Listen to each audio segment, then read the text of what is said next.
Comedian whose audition was a triumph. The audience gave him a standing ovation. And Amanda gave him her golden buzzer. It's Daliso Chaponda. I'm Daliso Chaponda. I'm 37. I'm a Malawian stand-up comedian, and I live in Manchester. So I started doing stand-up comedy in Canada. I was studying computer programming, so I've come a quite sharp left turn. I left Canada. I tried it in South Africa. I wasn't very good, and then I moved to Manchester. I travel all the time. I mean, I've spent a lot of years doing the circuit, doing little pubs, doing slightly bigger theaters.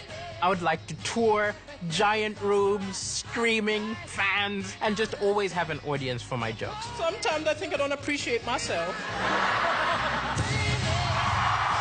When I got the golden buzzer, it was the last thing I expected. I was so happy. You're bloody hilarious. And I really want you to win the entire series. Thank you so much. Ever since Amanda pressed the golden buzzer, I've had those 22-year-old dreams come back into my head and think, you can make it. You'll be the next big thing. You can make it. I've never won a competition. I think it's time that I win something. I really do. It's my turn. I'm ready. I'm ready to score the knockout punch.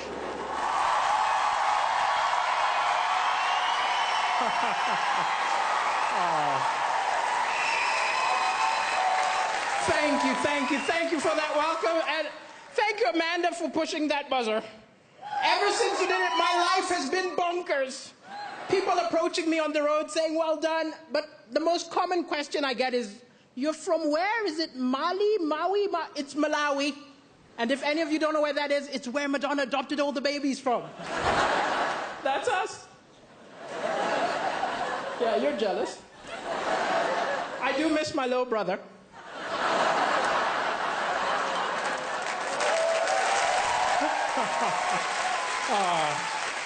And Angelina took my sister, so. And I've been in the UK a while. I was tricked into moving here. I was tricked because I was watching television and I saw an angry guy came on television and he said, oh, these immigrants take all the good jobs, all the good women. I was like, wow, that's what I'm looking for.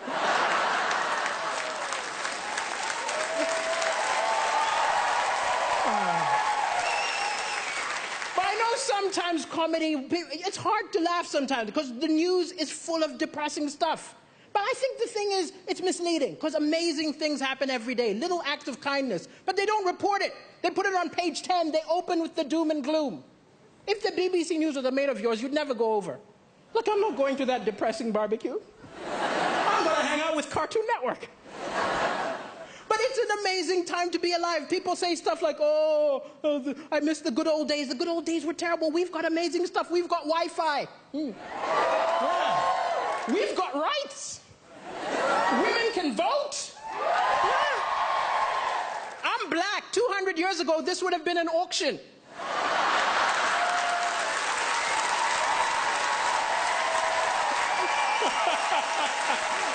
We've come a long way, that's all I'm saying. But even with the doom and gloom, the Malawian press is a lot worse than your press here. I'll tell you. Like, I did the first ever comedy show in Malawi, which isn't an accomplishment. I'm the only stand-up comedian, right? And I called the local press and said, send a reporter. The editor said, why don't you write the review yourself? Huh? You give me some money, I will say we wrote it. I was disgusted by the total lack of integrity in the Malawian press. But wow, that was the best review I ever got.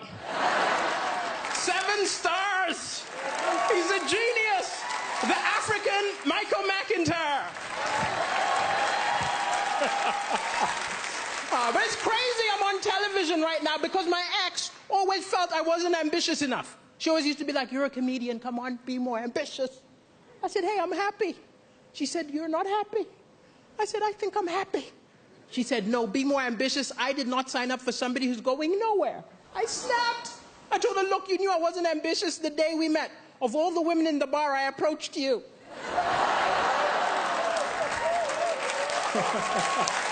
Yeah, you're laughing. I'm single now. And I am looking for love, I'll admit. I'm looking for love. You know, got to get that citizenship, you know. But it's hard to date on a budget. I remember going for a date and the woman made a lot more money than me, which isn't a problem. We're in the 21st century, but I was ashamed. I remember the waiter came up, assumed I was going to pay. Put the bill in front of me, I had to go, I'll get the next one. I felt so pathetic watching her pay. I wanted so badly to be part of the transaction. So I just took the change. I don't understand the British. I saw a beautiful British woman looking at a mirror upset. I said, what's going on? She said, can't you see? It's a fat mirror. I said, what do you mean the mirror's fat? She said, this mirror makes me look fatter than I really am. I said, well, I think my eyes have the same problem.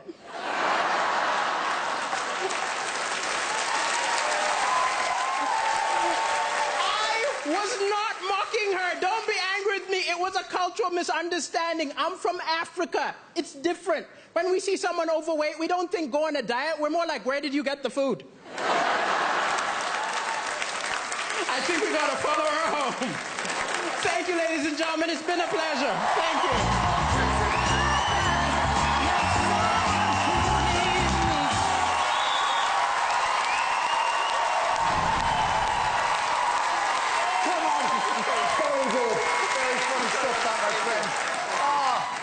Amanda, are you proud? Oh, Daliso, I love you. I'm so thrilled. I have to say, I think that's even better than the first time we saw you. What I love about you, what I think is so important about comedy is that it has to be very near the edge of edgeness. And you were so on the edge that it made us howl with laughter. I mean, it was naughty, it was edgy, it was fresh, it was cool. And the best thing about you is that nobody can nick your material. Yeah. Michael McIntyre can't take your stuff. Nobody can take your stuff. You are unique, and you really smashed it. I'm proud of you. Well done. Thank you.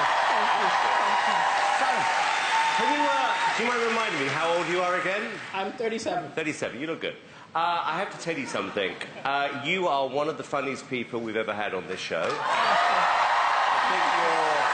I love the fact you are so fantastically non-PC. Yes! I really do. And I think that's part of the reason why everybody likes you so much. I said this earlier on in the week, I'm going to say this about you, is that I do believe that this show can be an amazing showcase for somebody like you. And I would be amazed... Actually, no, I don't want to say this because I jinxed it before. But what I'm thinking is this, that you are the sort of person who, off the back of this, your phone should be ringing in 3 days' time, offering you your own show. You should be on TV more often. I mean, the one thing I've noticed about comedians are they are quite selfish, and the same people seem to be on a lot. I think there's a real gap in the market for you, and it's your personality, your sense of fun, which I believe is going to put you in the final tomorrow, and you deserve it.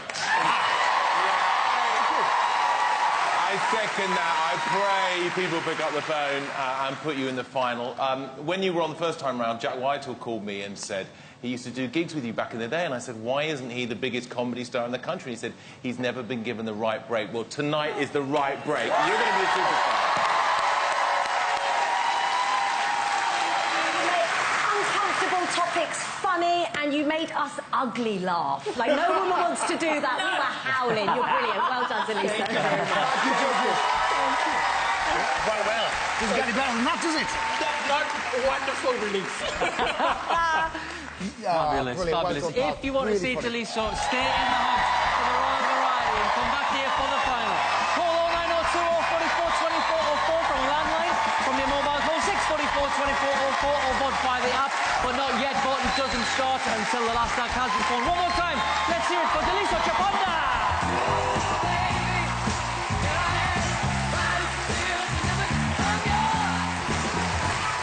Ah, very funny. Very good indeed. Good. Now, our next act delivered one of the most emotional...